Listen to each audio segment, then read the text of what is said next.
Olá, pessoal, espero que estejam todos bem.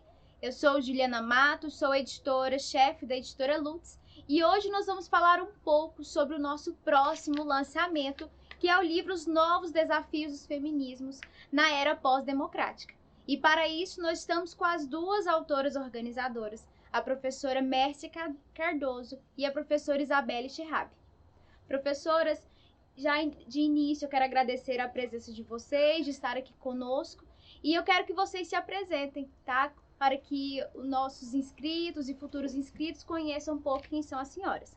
Então, bom, inicialmente eu gostaria de agradecer a parceria, Juliana. Eu acho que foi uma parceria proveitosa, né, e frutífera a nossa, né, e o que eu poderia dizer é que, antes de tudo, né, esse livro é uma realização aí de um sonho de várias mulheres, né, e a possibilidade de trazer voz a tantas discussões que são candentes relacionadas aos feminismos, né, os mais diversos. Sobre a minha formação, eu sou graduada em Direito, né, bacharel em Direito, mestra e doutora em Direito Constitucional pela Universidade de Fortaleza, e mais recentemente eu terminei meu estágio pós-doutoral pelo programa de pós-graduação em Direito Agrário na Universidade Federal de Goiás. Somada a isso, eu acho que talvez o que seja mais importante de falar sobre formação aqui é que eu sou mulher, sou nordestina e, no meio de tudo isso, tento trilhar uma carreira acadêmica que enfim, traga alguma esperança a outras mulheres, e eu acho que isso tudo está escrito e registrado nesse livro. Então, é isso. Muito obrigada, Isabelle. A editora Lutz fica muito feliz, muito honrada, né, de ter autoras como você, Isabelle, Mércia e todas as demais autoras que construíram esse livro coletivamente. Olá, muito obrigada, né, pela parceria. Eu sou Mércia Cardoso de Souza, sou natural de Fortaleza, mas moro em Maracanaú, no Ceará. Eu sou assistente social, é a minha primeira formação, faço questão de sempre ressaltar isso. Depois me formei em Direito, fiz doutorado, o mestrado em Direito Público Internacional pela PUC Minas, e depois eu terminei o doutorado em Direito pela Universidade de Fortaleza, né? E o livro também retrata, né, um pouco da minha trajetória, dos meus estudos e pesquisas que eu faço desde 1996, quando eu ainda era estudante da graduação em Serviço Social, e eu terminei juntando isso ao direito, e como a Isabelle, o que é de mais importante nessa história é que eu sou pesquisadora na área de direitos das mulheres, né, já faz um bom tempo, e essa é a nossa contribuição para o meio acadêmico e para as mulheres de todo o Brasil. Muito obrigada. Eu quero que vocês falem um pouquinho para nós sobre como que surgiu essa obra, que é uma construção coletiva, que eu sei que é resultado aí de anos, né, de uma construção acadêmica, de uma trajetória acadêmica, mas como que esse livro nasceu? Então, ele nasceu a partir de uma ideia uma parceria, né, que a gente teve, eu e a querida professora Mércia, inicialmente a gente submeteu uma ideia de GT ao Congresso Internacional de Direitos Humanos de Coimbra, e a posteriori, depois de ser aceito e a gente partilhar ali com todo mundo na própria lendária Universidade de Coimbra, né, nós decidimos que os textos que ali estavam, que tinham sido trazidos à discussão, tinham sido de grande qualidade. Por que não pensar numa coletânea, né? A ideia era que essa coletânea ainda fosse publicada em 2020, mas veio a pandemia. E a despeito de todos os desafios, né, ela seguiu aí na nossa estrada, e agora em 2021, finalmente a gente publica. é interessante, né, que esse livro tem a participação de quase todas as regiões brasileiras, então não é um olhar simplesmente, que é muito comum, né, um olhar das macro-regiões do país, mas é um olhar também de quem está no interior, de quem está em cidades menores, um olhar acerca das questões do direito propriamente dito, mas para além do direito, né? Trabalha com direito internacional, antropologia, questões ligadas à saúde, discutir o próprio impacto eventual de olhares de outras matrizes religiosas, né? O olhar em relação à comunidade LGBTQI+. Então, a ideia da gente é realmente trazer uma amplitude de olhares e vozes a partir dessa concepção da coletânea. É interessante a gente saber dessa pluralidade, né, que é expressada por meio da obra, não só relacionada aos diversos feminismos que existem, que a gente sabe que muitas vezes a academia, né, reflete somente a visão hegemônica, mas também quanto ao direito, né? O direito por si só não faz milagres sociais, o direito positivo ele é insuficiente, e ver então essa pluralidade, essa amplitude, nesse alargamento de uma visão aí jurídica na obra é muito interessante. A gente percebe então a amplitude que a obra pode alcançar, relevância aí, não somente no meio científico, mas também em outros setores também, como movimentos sociais, que essa obra também possa alcançar mulheres que estejam aí fora do meio acadêmico.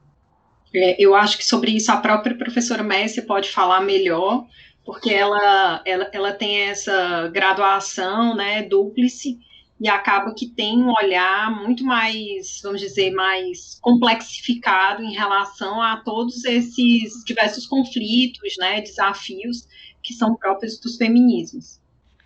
Esse livro, ele é muito interessante porque é um livro que não está preso só à visão jurídica, não é? Por quê? Porque, na minha visão, eu sempre penso como um assistente social, entendeu? Eu tenho essa questão. Então, o direito, por si só, ele não resolve os problemas da sociedade, não é? Tanto que a gente vê que existe uma Constituição maravilhosa no Brasil e a gente enfrenta inúmeros problemas. Tem a igualdade entre homens e mulheres na Constituição, não é? Mas a gente vê que existem só 2 ministras no Supremo Tribunal Federal. Aqui no estado do Ceará, tem um tribunal há mais de 100 anos e agora que está com a 3ª mulher presidente do tribunal. Então, tem essas questões, a gente vê que o direito, só ele não resolve as coisas, os problemas da sociedade, mas existem coisas para além do direito, tipo as políticas públicas, equipes interdisciplinares, não é? Para pensar esses problemas, para refletir sobre os problemas e para sugerir mudanças, não é? no Estado brasileiro. A obra ela nasce em um contexto político bastante peculiar para o nosso país, para além da questão da pandemia da Covid-19. E é bem marcado no título, né, que vocês estão falando desses novos feminismos em um determinado contexto. Nesse contexto, então, de uma pós-democracia. As senhoras, então, poderiam falar para a gente um pouco sobre como que é quais são esses desafios, então, que é essa pós-democracia? Então, Juliana, eu acho que esse marcador é muito importante, né? A gente não está falando só dos novos desafios dos feminismos, né?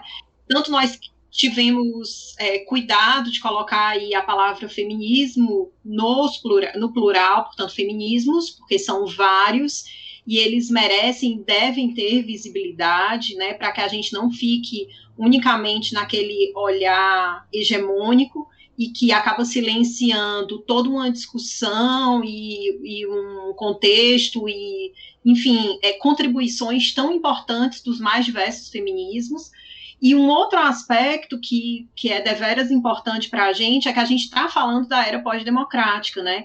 Uma era que se distancia da questão dos direitos humanos e da defesa e da promoção da democracia, e nós entendemos que os feminismos podem contribuir deveras justamente para esse resgate da democracia, né, da democracia efetiva, genuína, real, né, de alta densidade e intensidade, acreditando aí que as mulheres elas têm um papel central nessa disputa e nessa reconstrução. Então, não é à toa que a gente faz questão de frisar esses dois termos, né? Os feminismos e a pós-democracia, porque a gente entende claramente, né, que se a democracia está em disputa, as mulheres estão na vanguarda dessa disputa a despeito das invisibilidades, e que a gente pode, sim, fazer diferença nessa reconstrução. Professora Mércia, a senhora quer complementar algo sobre essa questão? Somente que, a partir de 2016, o Brasil, né, passou a enfrentar sérios problemas, inclusive os direitos das mulheres foram atacados também, assim como os direitos humanos, e o Brasil está enfrentando sérios problemas desde 2016, inclusive com corte de gastos, não é, com investimento.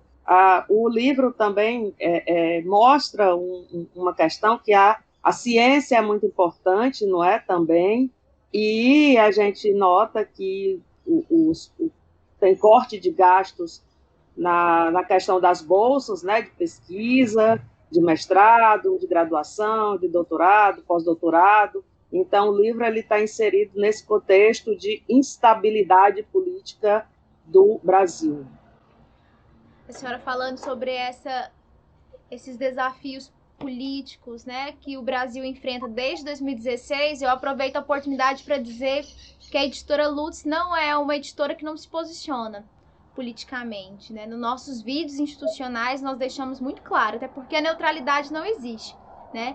E nós deixamos muito claro qual é o nosso projeto, qual é a nossa linha editorial, né? E ficamos gratos, né, de ter uma obra também com esse perfil em nossa editora, né? A ciência ela é um instrumento de luta, né, nesse contexto pós-democrático, é um instrumento de emancipação, né? E apesar dos cortes, apesar de tudo, né, nós temos mulheres, como as senhoras e as demais autoras, né, rompendo os desafios e produzindo uma obra de peso e de tamanha relevância, não só no cenário acadêmico, mas tenho certeza que no cenário político.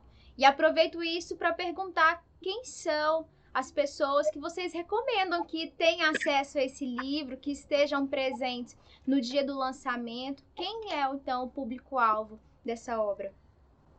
Uai, eu acho que todo mundo, entendeu? Eu acho que o livro é sobre feminismos, mas as discussões ali, elas têm multifocalidade, né, e podem, sim, colaborar para construções, desconstruções, questionamentos. Daí eu acho que vale a pena todo mundo estar aí antenado no que está sendo ali colocado. Mesmo que seja para criticar, a gente está aí também para... Isso faz parte da academia, né? Isso também é bacana de fazer parte da academia, que a gente está sempre colocando as nossas opiniões pautadas tecnicamente nos nossos estudos e que podem, sim, ser objetos de crítica, análises, adendos, ajustes, etc. Então, acho que para todo mundo é uma boa leitura, né? Eu queria falar de flores, eu sempre falo isso, né?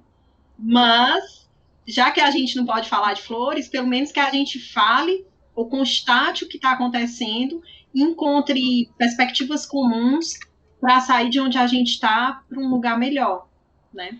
Professora Mércia, complementando então, por que as pessoas devem ler este livro?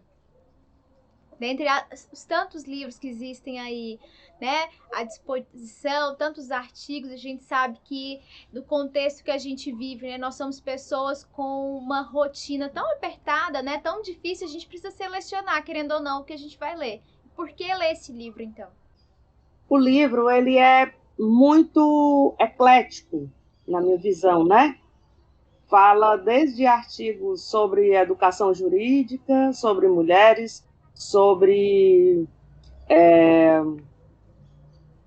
questão de estética, né, questão de racismo. O artigo que eu escrevi com a Priscila Nottingham fala sobre os conflitos armados e como que eles impulsionam o tráfico de mulheres para a exploração sexual, né? Um artigo que tem uma visão de internacionalista. Então, o público que está convidado é todo o público da academia, tanto da jurídica e da não jurídica, né? Eu acho que engloba todo mundo nesse meio, tá bom? Essa é a nossa contribuição, né? A nossa forma de, pelo menos é o que eu imagino, né? A nossa forma de resistência é a escrita, né? Professora Mércia falou, então, sobre a sua contribuição, então, em um dos capítulos. Peço, então, para que a professora Isabelle também comente um pouco para nós sobre um dos capítulos, então, que ela escreveu. Então, Juliana, o capítulo que eu escrevi fala sobre os padrões inatingíveis que são direcionados às mulheres desde sempre e para sempre. É uma tentativa minha de incursão, talvez um pouco mais filosófica, por assim dizer, né?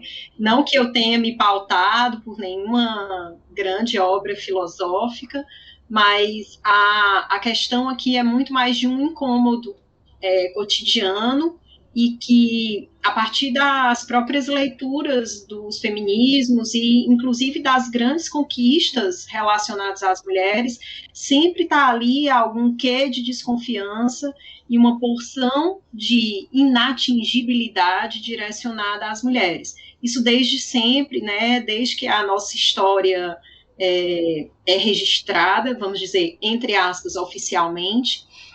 A gente tem vários destaques relacionados a isso, né? Isso começa, então, com o próprio modo de viver, depois segue, então, para a forma de se apresentar. Na sequência, tem todo o padrão relacionado ao corpo, que a gente ainda vivencia, e isso tem toda uma... A gente pensa que não, né? Mas tem um impacto efetivo em relação aos mais diversos aspectos da nossa vida, seja na participação, na tentativa de romper com os tetos de vidro que a gente enfrenta, seja no próprio auto-reconhecimento como ser mulher, né? Então, e alguém lucra muito com isso, né? Esse padrão do inatingível, ele também está conectado com uma ideia que é muito própria da pós-democracia, né? É que alguém lucra com essa disputa do autorreconhecimento. E esse alguém é o mercado, né? Então, quase que 30% do que as mulheres recebem, elas muitas vezes estão dispostas a bancar para que se tornem, continuem se tornando, né? Ali, rostos jovens, um cuidado estético, né, com a questão da magreza, que pode gerar, em seguidos casos, até distúrbios. E tudo isso está sempre muito direcionado para as mulheres, né? E tentar compreender um pouco disso é tentar também compreender formas de enfrentar e superar isso. Porque senão a gente sempre vai ficar nessa mesma disputa, né? Buscar o inatingível e não olhar para o concreto que a gente precisa enfrentar. Então, essa é a tentativa de olhar, né, apresentado ali naquele artigo. Então, essa obra que nós estamos conversando um pouquinho com vocês sobre ela será lançada no dia 29 de maio, às 16 horas. Será feita uma live ao vivo por meio daqui do canal. Então, organize aí na sua agenda para você estar conosco. E eu espero que vocês que estão aí nos assistindo tenham ficado pelo menos minimamente instigados a ler essa obra e a estar conosco no lançamento no dia 29. Gostaria de agradecer à editora Lutz, à Juliana, ao Jefferson, a parceria com a professora Isabelle Scherhab, minha querida conterrânea também de Fortaleza, e gostaria de agradecer a colaboração das 13 autoras que escreveram, né, para esse livro, essa coletânea, e gostaria de convidar todos, todas e todos para participarem, especialmente meus alunos da Faculdade Luciano Feijão, que fica em Sobral, e também onde eu coordeno um grupo de pesquisa, né, sobre violência contra a mulher, e também os meus orientandos, meus alunos da Escola da Magistratura do Estado do Ceará, onde eu também coordeno um grupo de pesquisa sobre direitos humanos. Então, estão todos convidados não só para a live de lançamento, mas também para adquirir a obra e ler e criticar, tá bom? Obrigada. Faço minhas as palavras da professora Mércia. Nós esperamos todo mundo aqui para estar discutindo, debatendo no dia do lançamento, mas também para adquirir a obra e para gerar novos questionamentos, novos debates, para um assunto que é tão importante e que sem ele a gente não consegue caminhar, né, na retomada da democracia brasileira e, quiçá, né, de uma democracia genuína no campo mundial. Então, agradeço muito, novamente agradeço a Lutz, agradeço muito a parceria com a professora Mércia, que é bacana demais, né, e competentíssima, e também as 13 mulheres que participaram arduamente, de uma maneira muito especial na construção desse livro, contribuindo aí com 10 artigos que eu acredito, né, que em alguma medida vão fazer história pelo Brasil afora. Muito obrigada. Então, mais uma vez, quero agradecer a participação das professoras Mércia e Isabelle e a você que esteve aqui conosco. Espero que você também participe com a gente no dia 29 às 16 horas. Obrigada e até mais.